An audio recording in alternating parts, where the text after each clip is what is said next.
Welcome, amazing one, and let's solve this beautiful geometry puzzle together. We are given a large square. This is a large square. This length measures 2 units. From here to here measures 2, likewise here.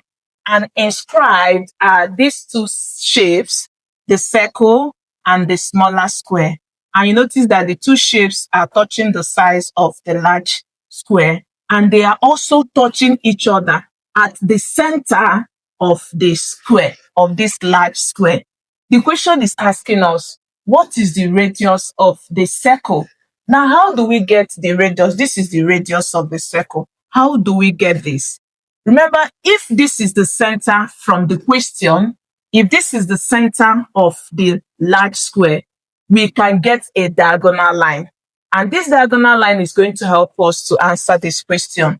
But the question is, in drawing this diagonal line, are we going to include the center of the circle? Let's see to that. Remember, the diagonal line of this is our square.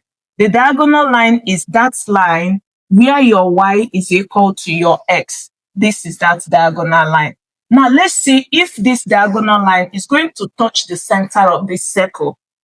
Remember, if from here, since this is the center, if this length, if we bring this down, this place, if this place is 4 units in your x-axis, if make this your x-axis, and if this becomes your y-axis, if here becomes 4 units, since this is the center, if you take it to the y-axis, here is also 4 units. And for this vertex, if here measures 8 units, if you also take it to the y-axis, it also measures 8 units. Now, let's go to the circle. From here to here is the radius. This is the radius. This is the center. And if from here to here is the radius, if you bring this down, this place, if it's labeled R, remember from here to here gives you the radius also. It's also the same as when you take it to the vertical, from here to this place is also the same as the what?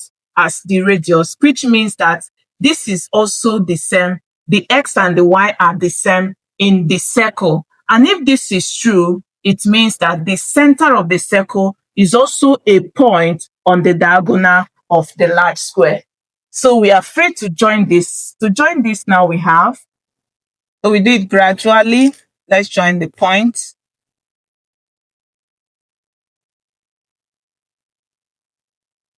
So this is what we have. This is the diagonal of the square.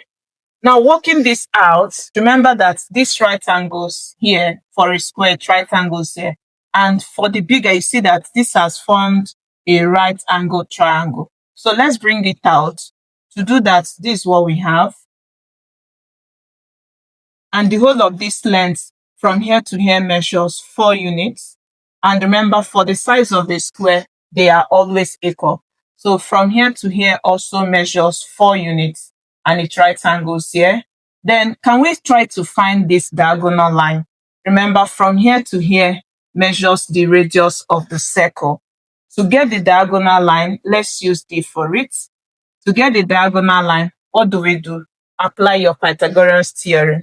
And this place becomes the longest side because it's the side opposite to this right angle.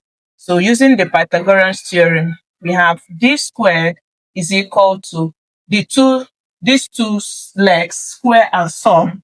It gives us 4 squared plus 4 squared. And simplifying, we have D squared.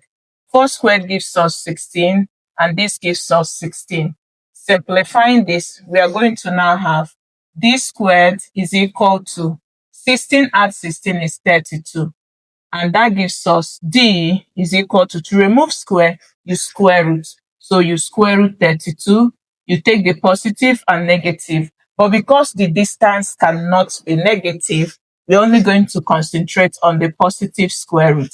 And that gives us, this means that our D is square root of 32. That's the diagonal.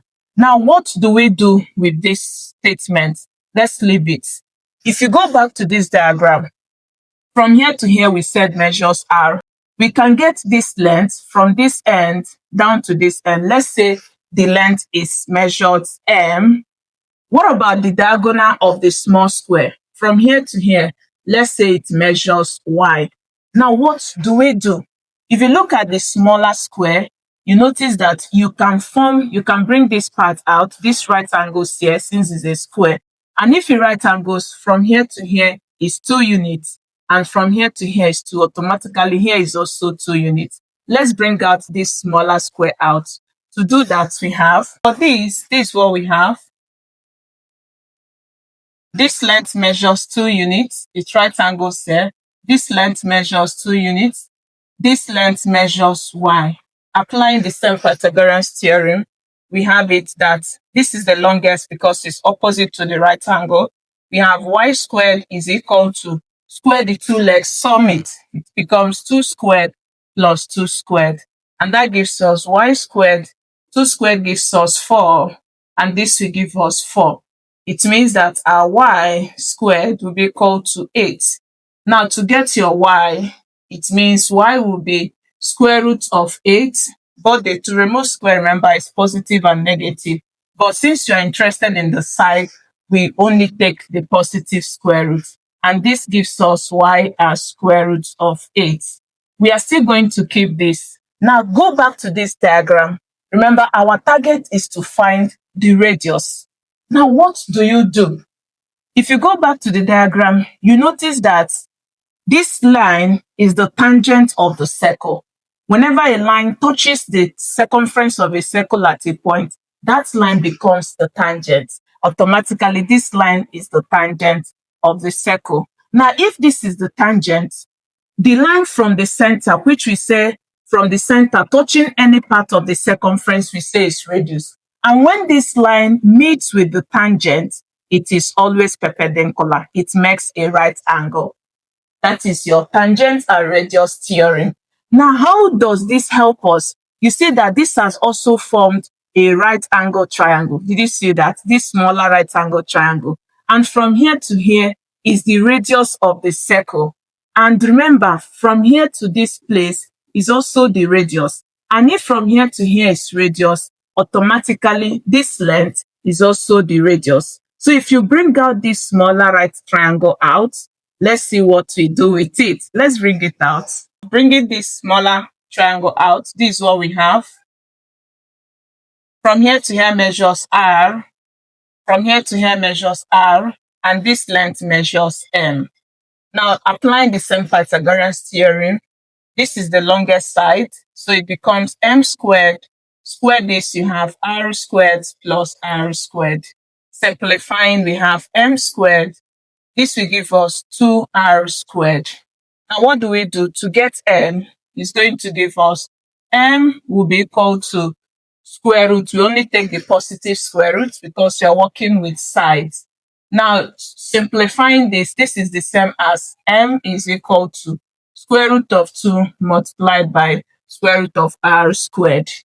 And that gives us m is equal to, this we cancel the square root, so we have r root 2. This gives us the value of m. Now, what do we do with these 3 statements? What do we do?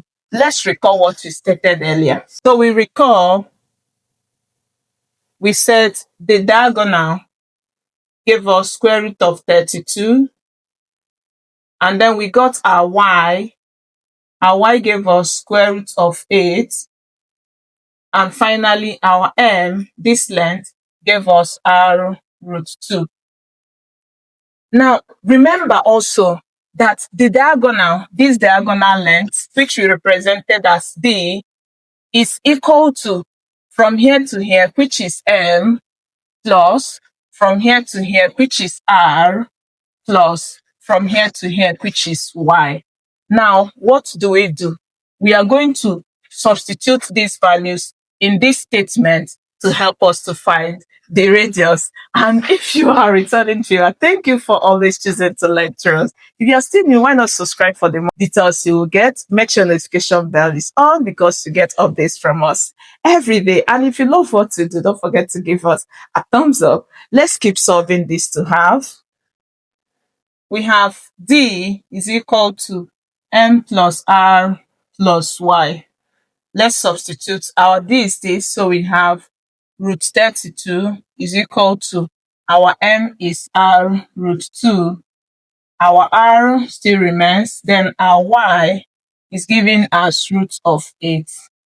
Simplifying this, for this is the same as root of 16 multiplied by 2 is equal to r root 2 plus r.